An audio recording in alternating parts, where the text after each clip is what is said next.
You know, the thing about rage is that it starts hot, but if you let it cook long enough, it turns cold, quiet, and surgical. My God, that's exactly what I did. This story starts with the worst sound I'd heard since my wife passed. The rhythmic, metallic thump-thump-thump of a pile driver right across the water, on the very spit of land where her ashes lay, where she'd always wanted to plant her prized lilac garden.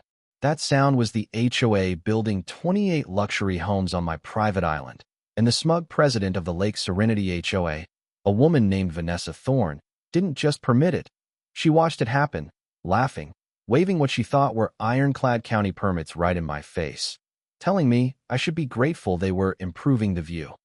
They thought they had erased me, my deed, my history, the 40 years I'd paid taxes on that rock they called Osprey Isle.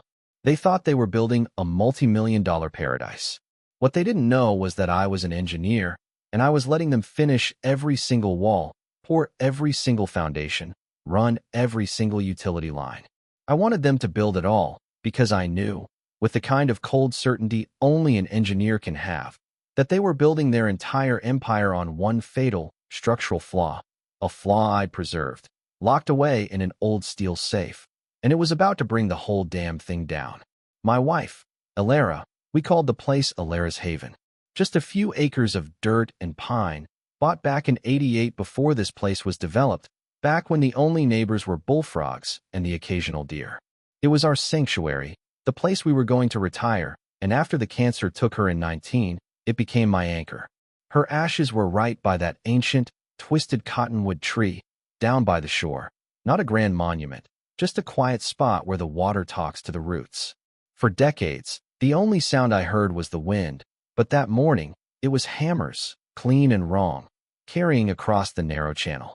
I grabbed my old aluminum boat. The outboard died last spring, and I just hadn't the heart to fix it, and rowed over. I beached it near their orange plastic fencing, walking straight toward the activity. A young foreman, wearing a vest so bright it looked angry, stood there with a clipboard. "Can I help you, old man?" he asked, not looking up. I kept my voice level, the way you speak to a nervous animal. "Son, I think you're on the wrong piece of land. This is private property. Mine." He finally looked up, squinting. "You must be Mr. Jensen," he said, and for a flash, I thought, okay, mistake cleared up. Then he pulled a glossy notice. "Lake Serenity Shores Development. Osprey Isle Estates. We bought the parcel from county surplus last fall. You should have got one of these." I handed it back, feeling the first cold rock settle in my gut. This island has been in my name since 1988. There is no HOA here. Never was. That's when the silk suit showed up. Vanessa Thorne, the HOA president, all crisp white linen and expensive, sinking heels. The queen of beige. She recognized me from the little general store in town, and that icy smile of hers didn't move her eyes at all. "Mr. Jensen," she purred, the fake sympathy dripping like cheap syrup. "I understand your confusion, but the county records are quite clear. An unmaintained parcel like this, it reverted, it was sold. Honestly, you should be grateful. We are skyrocketing your view and property values. Think of the prestige." Prestige? She was standing 10 yards from Alara's spot, planning to bulldoze our memories into waterfront lots. The anger wasn't hot yet. It was just heavy. I told her I was going straight to the county clerk's office. She just gave that tight, rehearsed smile. "You do that, Mr. Jensen. Have a wonderful day." And she turned away, dismissing me like a bothersome fly. I spent the next 2 days battling bureaucracy. The county clerk, a tired man named Mr. Finch, looked up my name. He typed, he frowned. "Sorry, sir." He sighed. "Not sorry at all. The old physical registry files, they were misplaced during a data migration a few years back. According to our new digital map, your parcel was merged with the Lake Serenity tract." Misplaced. A word they use when they mean stolen, destroyed, gone. My 40 years of tax receipts meant nothing. The reporter I called never called back. My word against their laminated notices and the immutable, all-powerful digital map. That night, I sat on my porch, watching the island across the channel. It wasn't dark anymore. They'd brought in generators, lighting the whole place up under harsh floodlights, and then I heard it, the deep, mechanical thump, thump, thump of a pile driver. I grabbed my binoculars. The machine was right where the cottonwood was. I watched them drive steel and concrete into the heart of my island, my world. And in that horrifying moment, the rage solidified. No one was coming to help me. The county, the press, the whole system, they had decided I didn't exist. That's when the engineer in me took over. You don't solve a problem by yelling. You analyze the system, find the stress points, and dismantle it piece by piece. They were building houses. I realized they were actually building evidence. I went to my workshop, pulled out the old steel safe bolted to the concrete floor. Inside, under my military service medals and a faded wedding photo, was the oilcloth packet. I spread it out. The original, heavy, embossed warranty deed from 1988, a crisp typewritten legal description, and a hand-drawn survey map from the same year, clearly showing Osprey Isle as a distinct, private parcel, separate from the mainland. This wasn't a digital ghost. This was paper, ink, and history. It felt like a small, heavy anchor. A few days later, I got a sickly sweet invitation to a courtesy meeting at the HOA clubhouse. A summons disguised as a party invitation. A public execution. Fine. If they wanted a show, I'd bring my props. I walked into that clubhouse an hour later. Beige walls, beige carpet, beige people staring into their beige coffee cups. Vanessa stood at the podium, smiling for her captive audience. When she asked for questions, I stood up, walked to the front, and laid that heavy, oilcloth-wrapped deed right on the podium. This document says that island is mine, Miss Thorne, I said, my voice steady. 40 years of taxes back it up. She didn't even glance at it. She gave that tight, pitying smile. Mr. Jensen, we've been over this. Paperwork gets old. The county's digital primacy is what matters now. Progress is inevitable, even when one is set in one's ways. The implication hung heavy. I was old. I was delusional. I tried one last appeal to decency. That land is Alara's haven. I pleaded, my voice barely a whisper. We built our life there. Her name is on the gate. And that's when she broke something inside me that could never be repaired. Oh, that sentimental old thing, she chirped, a little high-pitched laugh escaping. I saw that. Don't worry. Our new development includes brand new, standardized community signage. Much cleaner. That rustic look is just outdated. Outdated? She called my wife's memory outdated. I looked around the room. Not one neighbor met my gaze. They were all either too scared of her power or too eager to believe her promises of soaring home values. They were all accomplices. In that moment, the last flicker of hope for reasoned dialogue died. I calmly collected my deed, slid it back into the oilcloth, and walked out. They thought I was beaten. But as I walked, I was sketching a new blueprint in my head. My gaze fell on the single gravel causeway they'd built to get their heavy equipment onto the island. The temporary power lines, the shiny new PVC pipe for the water main, one way in, one way out. Everything depended on that single, narrow strip connecting my island to their subdivision. They were so proud of winning a fight in a carpeted room that they hadn't looked at the real-world engineering. They built the road to their dream on a fatal flaw. I became an observer. Every morning, I was in my little boat, long lens in hand, documenting everything. Truck logos, license plates, time-stamped progress. I bought a quiet little drone, no bigger than a hawk, and flew it high over the island, mapping their entire operation. My workshop became a command center, a massive satellite image on the wall, photos pinned with red yarn, tracking every foundation, every frame, every utility trench. I filed a formal challenge with the county. They shelved it, claiming the zoning commission wouldn't meet for 3 months. They were trying to run out the clock. Then, a tiny crack in the edifice. A young intern from county records called, whispering that she'd found an archived, undigitized master plat survey from 1987.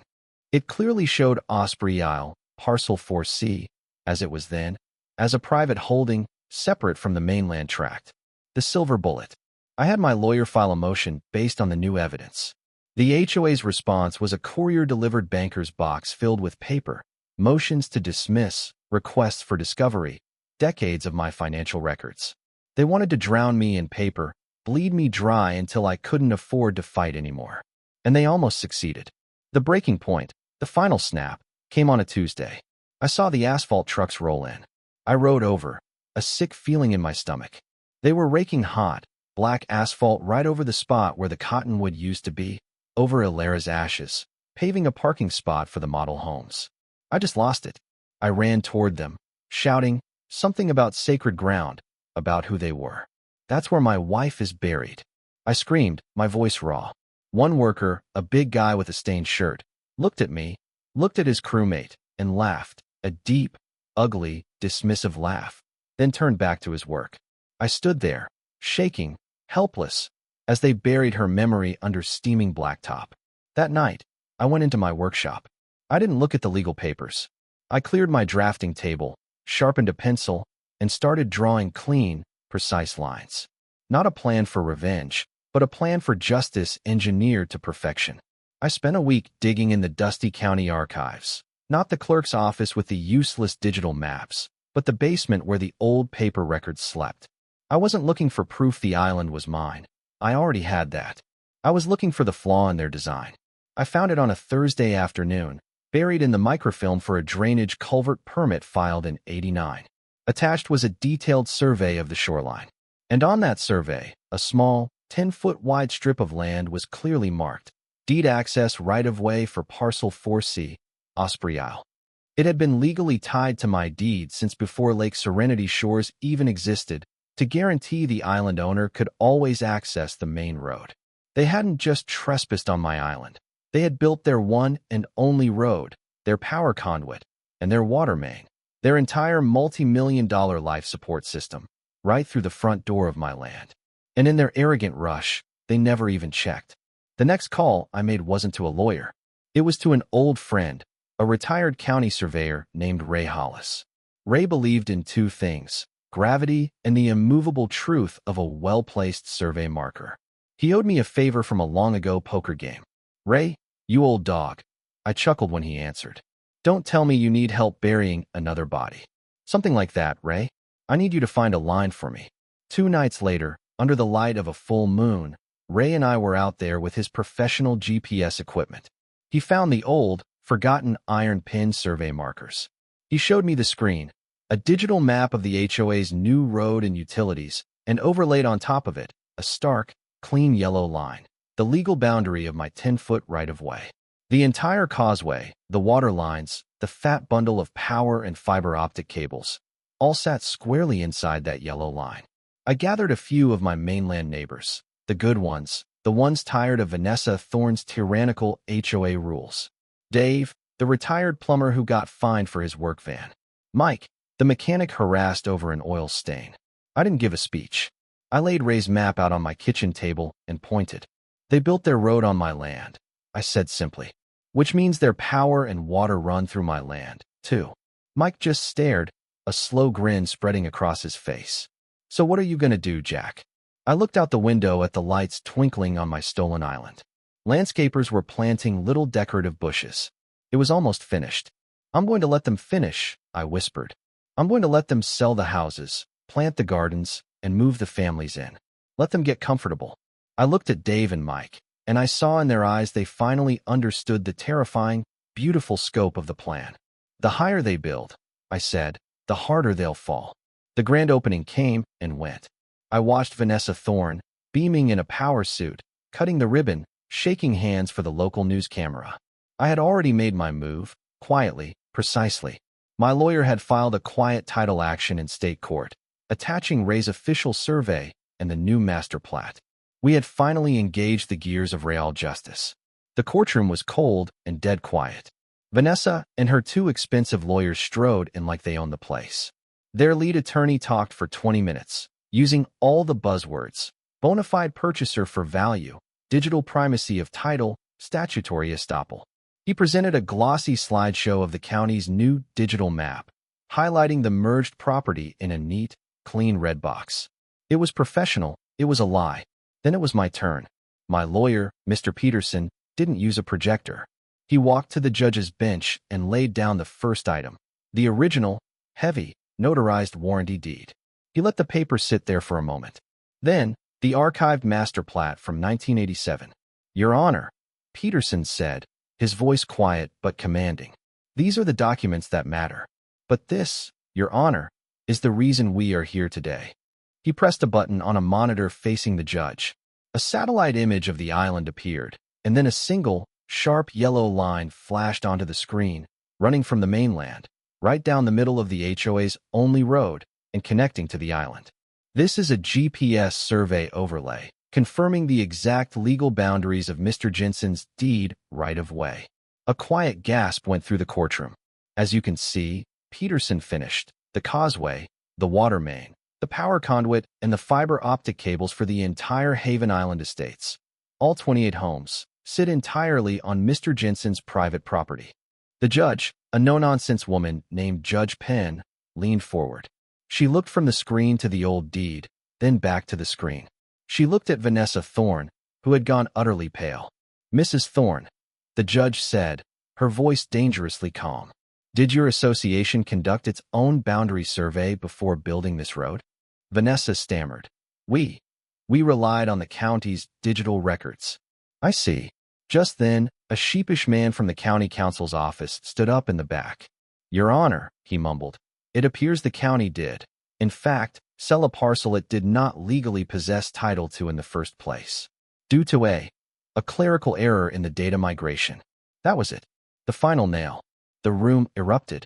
"The court finds in favor of the plaintiff, Jack Jensen," Judge Penn declared, her voice ringing with finality. "Full title and ownership of Parcel 4C, including all structures and improvements currently upon it, are hereby restored to him. The Lake Serenity HOA is ordered to pay all legal fees and punitive damages.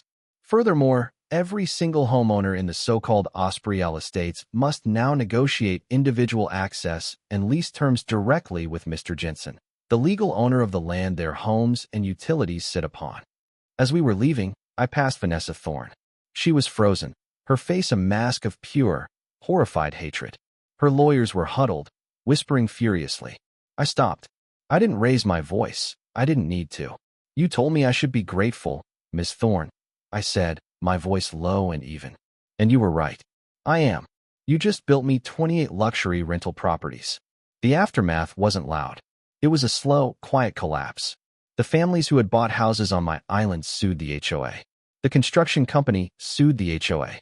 The county launched a criminal investigation into the land deal, which quickly turned up backdated documents and forged signatures by Vanessa Thorne and her treasurer. A month later, she was indicted. Her reputation, the thing she valued more than anything, was gone forever. My life, on the other hand, suddenly got very busy. I met with each family one by one. They expected a monster, an angry old man who would evict them. I didn't want their fear, I wanted justice.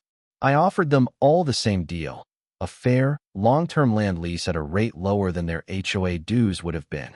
No rules about lawn height or mailbox color. The only condition was that we treat each other like neighbors. Every single one of them signed. I used the punitive damages money and the first lease payments to set things right. I tore down the ridiculous HOA sign. In its place, I put up a simple carved wooden sign. Ospreal, Private Community. My son, who had looked at me with such worry, now looked at me with awe and helped me set up the LLC. My first project, with the help of one of the new residents, a former Army Ranger, was restoring Alara's garden. We rented a jackhammer, tore up the asphalt parking spot, and planted a new cottonwood sapling in the exact spot the old one had been. Beneath it, I placed a simple bronze plaque. It just said, "For Alara, justice served." 2025. That fall, we had a huge barbecue down by the lake. The families from the island came, and so did Dave the plumber and Mike the mechanic. Kids ran around chasing fireflies, and the smell of grilled meat mixed with the scent of pine. The sounds coming from the island were sounds of life, not of destruction. My son came and stood beside me. "I still don't get how you had the patience, Dad," he said quietly. "I would have lost my mind." I thought about that for a moment. I looked at the little plaque shining under the new tree, then across the water at the 28 houses glowing softly in the twilight. "Sometimes," I said, my voice low, "you don't stop the hammer in the middle of its swing. You just have to be patient and let them build their own gallows." I've told this story dozens of times, and people always ask me the same thing. Was it wrong to let them spend all that money? Was it wrong to get revenge instead of just settling for a payout early? I want to know what you think. If you were me, and they paved over the one sacred spot you had left, would you have waited for them to finish building the entire neighborhood, knowing you had the blueprint to take it all? Let me know your thoughts in the comments below. Do you fight a flawed system by appealing to its decency or by exploiting its engineering failure? And don't forget to like and subscribe if you believe no homeowner should ever be bullied off their own land.